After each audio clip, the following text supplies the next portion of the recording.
колкото и говорим за Sim Racing, картинг, Формула 1, ти си скоро навърши 15 години, което какво означава, дами и господа, сами се сещате, че Ники, въпреки че му предстои първи сезон в Формула 4, какво друго ти предстои като 15 годишно момче?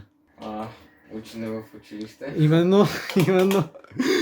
И ето, виж, само при споменаването на училище видяхте каква обращачка.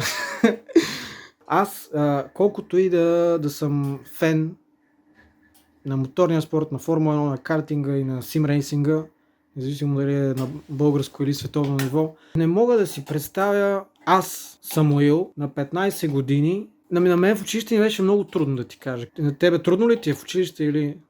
Трудно е, понеже нямам време да уча.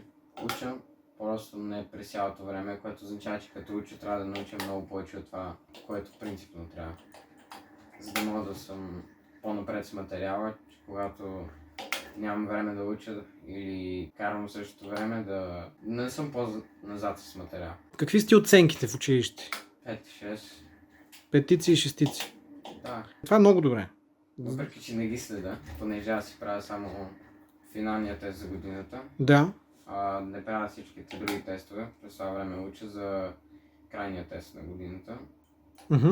И да, не помня миналата година точно какви оценки имах, но около 5 или 6 предполагам. Знаеш ли защо не помниш? Защото знам, че няма да е лоша оценка. Силно се надявам, че в момента ни гледат и твои връстници, и също и момчета и момичета, които са по-малки от тебе и също имат страст и любов към моторните спортове, искат да се занимават. Затова, според мен, ти си един така много положителен пример, който може да действа много, много вдъхновяващо именно и на всички наши зрители, слушатели, на твоите фенове най-вече и на всички така подрастващи младежи, които си мечтаят да карат болид от Формула 4, например. Така че те поздравявам. Благодаря много.